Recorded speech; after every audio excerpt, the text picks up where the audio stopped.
A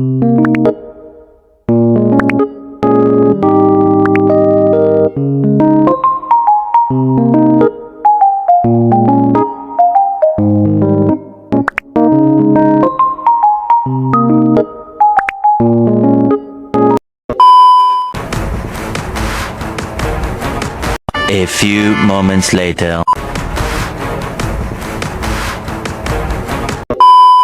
Pose with the bands. Pose with the pose with the pose with the bands. Pose with the pose with the pose with the bands. Pose with the bands.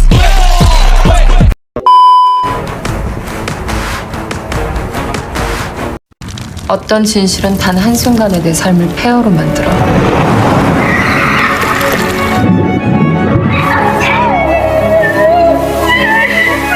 그 진실이 밝혀지는 순간이 언젠간 다가올 거라는 걸 알지만 왠지 저기로 한번 들어가면 다신 못 나올 것 같아.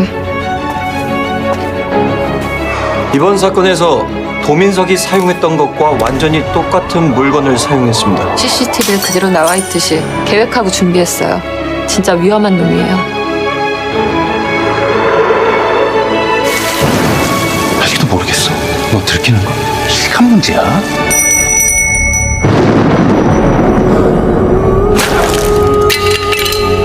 사실 나 누가 이장을 죽였는지 알아. 맞아. 내가 죽였어. 네가 날 도와주면 내가 아는 전부를 말해줄게. 혹시 알아? 연주시 연쇄살인 사건의 공범의 실체를 김무진 기자가 터뜨릴지. 난 백기 선으로 살고 싶어. 그것뿐이야. 내 인생을 잃고 싶지 않아. 선택해. 앞으로의 우리는 지금 네가 결정하는 거야.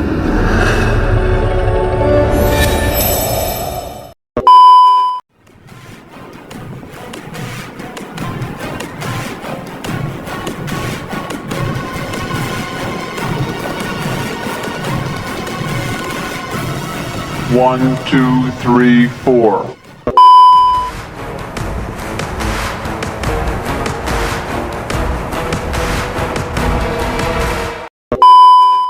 Sejak episode pertama hingga terakhir, Hisung benar-benar mencerminkan kepastian gangguan kepribadian antisosial, yaitu kelainan kondisi psikologis di mana seseorang mengabaikan konsep benar dan salah dalam bertindak di kehidupan sehari-hari.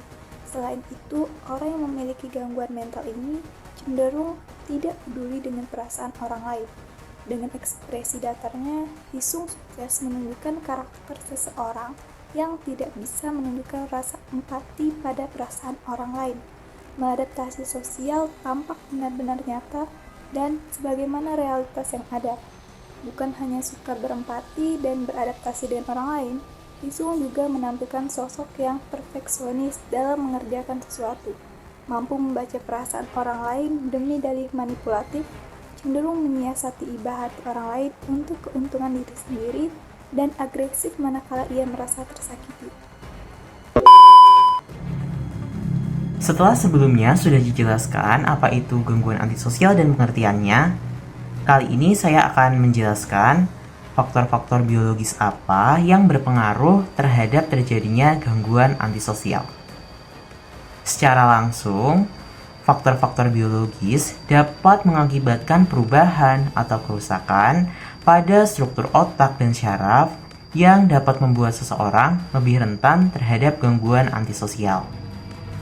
Kemudian, secara tidak langsung, faktor-faktor biologis juga dapat memengaruhi lingkungan seseorang yang dapat berkontribusi pada terjadinya gangguan antisosial. Contoh faktor biologis antisosial yang pertama adalah genetika. Genetika tentunya berkaitan erat dengan peningkatan risiko terjadinya perilaku antisosial. Misalnya, gen MAOE yang berkaitan dalam metabolisme dopamin telah dikaitkan dengan gangguan atau perilaku antisosial ini. Jadi, secara garis besar, jika ada riwayat dalam keluarga gangguan-gangguan serupa, maka resiko seseorang untuk terkena gangguan tersebut juga akan semakin besar. Yang kedua adalah otak. Perbedaan struktur dan fungsional di otak berkaitan dengan perilaku antisosial. Seseorang yang memiliki gangguan antisosial cenderung memiliki volume amigdala yang lebih kecil.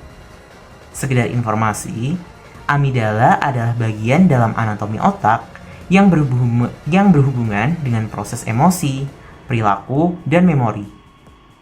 Dan yang terakhir adalah hormon. Tingkat hormon tertentu berkaitan dengan perilaku antisosial. Misalnya, seseorang yang memiliki tingkat hormon testosteron yang tinggi mengakibatkan peningkatan perilaku agresif dan antisosial.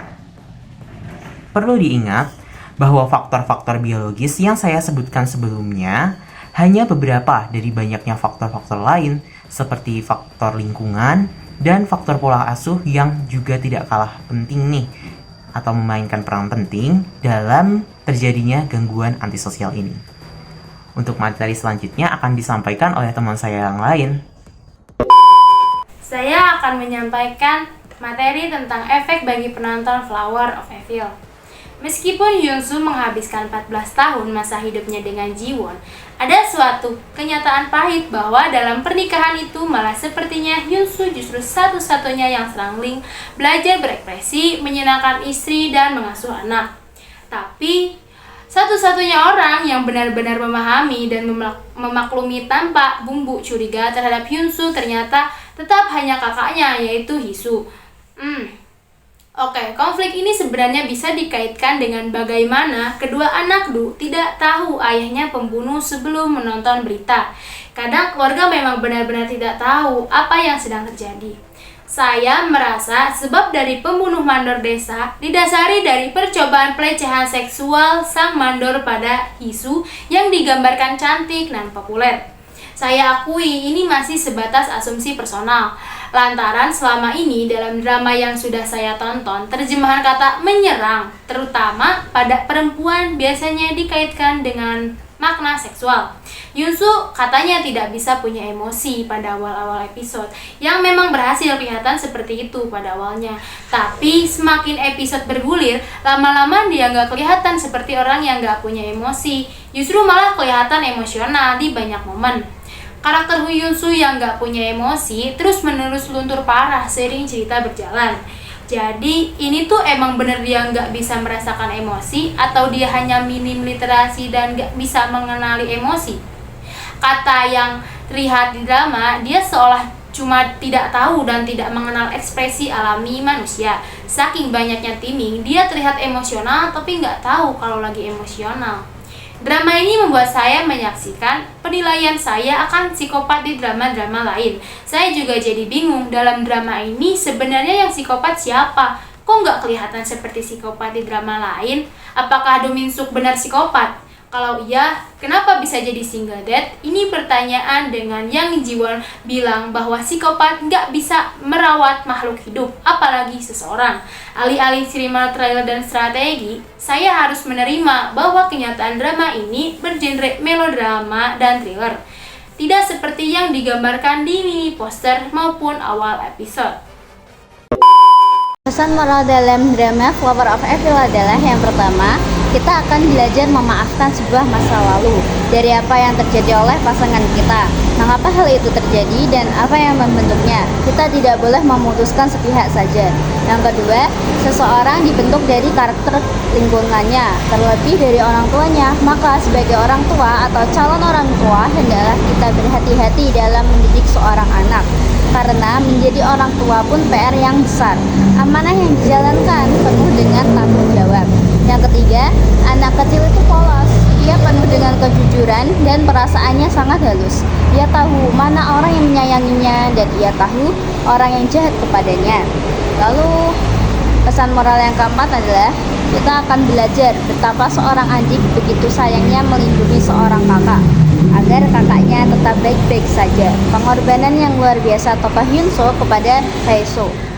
Lalu yang kelima, kita belajar melihat betapa sayangnya orang tua terhadap anaknya, sekalipun anaknya melakukan kejahatan.